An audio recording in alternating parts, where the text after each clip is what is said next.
वर्ली। जब हम मुंबई में लग्जरी की बात करते हैं तो यही स्काईलाइन जहन में आती है ना? तो आज हम इसी वर्ली के रियल एस्टेट बाजार का एक गहरा एनालिसिस करने वाले हैं, 2030 को नजर में रखते हुए।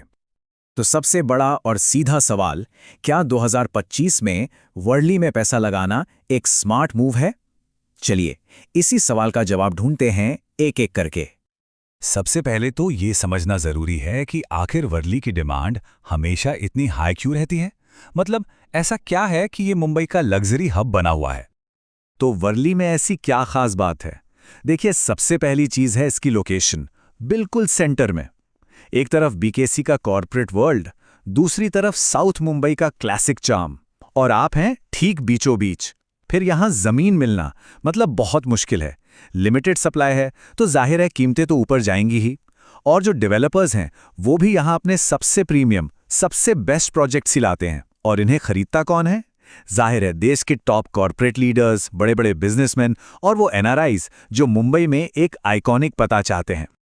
अच्छा, अब बात करते हैं उन नंबर्स की जो किसी भी इन्वेस्टर के लिए सबसे ज्यादा जरूरी होते हैं, यानी कीमतें और किराए का पूरा हिसाब किताब। आज की तारीख में वर्ली में प्रॉपर्टीज की कीमत लगभग 40,000 रुपए प्रति स्क्वायर फुट से शुरू होती है। और कुछ जो सबसे खास प्रोजेक्ट्स हैं, जो बिल्कुल समंदर के सामने हैं, वहां तो ये आंकड़ा 70,000 रुपए को भी पार कर जाता है। ये नंबर्स साफ साफ बताते हैं कि वर्ली मुंबई के सबसे पॉश और महंगे इलाकों में क्यों गिना जाता है। और ये देखिए, ये स्लाइड बिल्कुल साफ दिखाती है कि यहाँ इन्वेस्टमेंट ने कैसा परफॉर्म किया है।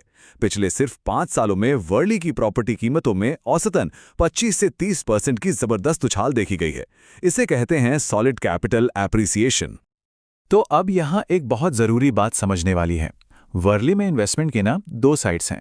एक तरफ प्रॉपर्टी की कीमत तो समझ लीजिए रॉकेट की तरह ऊपर गई है, जैसा हमने अभी देखा। लेकिन दूसरी तरफ अगर उसी प्रॉपर्टी को किराए पर दिया जाए तो उससे जो सालाना कमाई होती है, जिसे हम रेंटल यील्ड कहते हैं, वो बहुत कम है।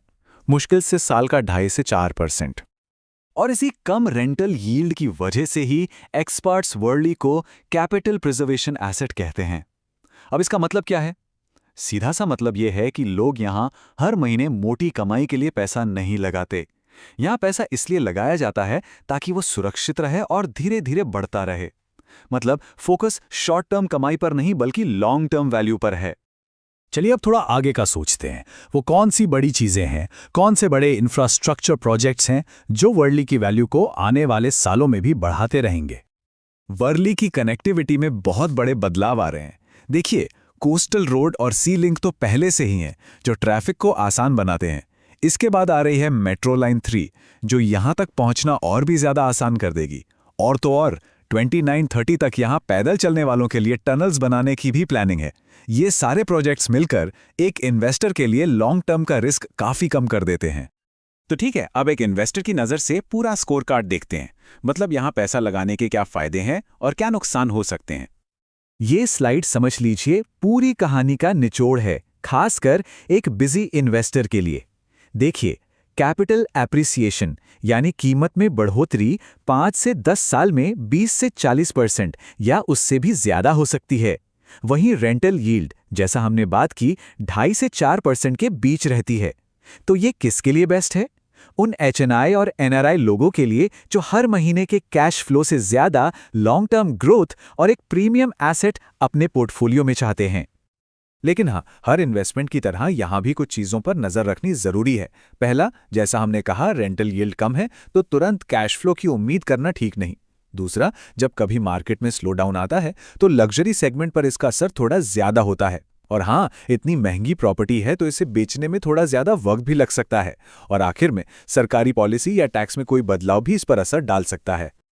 तो इन सब बातों को ध्यान में रखते हुए 2030 तक का फोरकास्ट क्या कहता है और एक सही इन्वेस्टमेंट स्ट्रैटेजी क्या होनी चाहिए? हमारा जो अनुमान है वो 2 हिस्सों में है। पहले, शॉर्ट टर्म यानी 2025 से 27 तक। इस दौरान मार्केट थोड़ा स्टेबल रहेगा और ग्रोथ भी ठीक ठाक रहेगी, क्योंकि जो नए ब्रांडेड प्रोजेक्ट्स हैं वो मार्केट में अब्जॉर्ब होंगे। फिर आएगा मीडियम टर्म, 2027 से 30 तक। जैसे ही मेट्रो और दूसरे इंफ्रा प्रोजेक्ट्स पूरे होंगे, हम कैपिटल एप्रिसिएशन में एक अच्छी खासी तेजी देख सकते हैं। तो असल में करना क्या चाहिए, स्ट्रैटेजी क्या हो? देखिए, अगर मकसद प्रेस्टीज और लॉन्ग टर्म ग्रोथ है तो एक अच्छी ब्रांडेड सी व्यू वाली यूनिट को टारगेट करें और उसे कम से कम 7 से 10 साल तक होल्ड करें। अगर किराए पे ज़्यादा फोकस है तो छोटे प्रीमियम अपार्टमेंट्स देखे जा सकते हैं, लेकिन ये याद रखना होगा कि यील्ड मुंबई के दूसरे इलाकों से कम ही मिलेगी। और एनआरआई इन्वेस्टर्स के लिए ये पैसा पार्क करने और बढ़ाने की एक बेहतरीन जगह है, बस उन्हें टैक्स और फेमा के नियमों की प्लानिंग ठीक से करनी होगी। तो घूम फिरकर हम उसी सवाल पर आते हैं, क्या वर्ली एक अल्टीमेट स्टोर ऑफ वैल्यू है? मतलब एक ऐसी जगह जहां पैसा सिर्फ सेफ नहीं है बल्कि समय के साथ बढ़ता भी है। देखिए, जिस तरह यहां जमीन लिमिटेड है, कनेक्टिविटी लगातार बेहतर हो रही है और भविष्य के बड़े प्रोजेक्ट्स लाइन में हैं, ये कहना गलत नहीं होगा कि वर्ली आज भी मुंबई के सबसे मजबूत और सबसे भरोसेमंद लग्जरी रियल एस्टेट बाजारों में से एक है।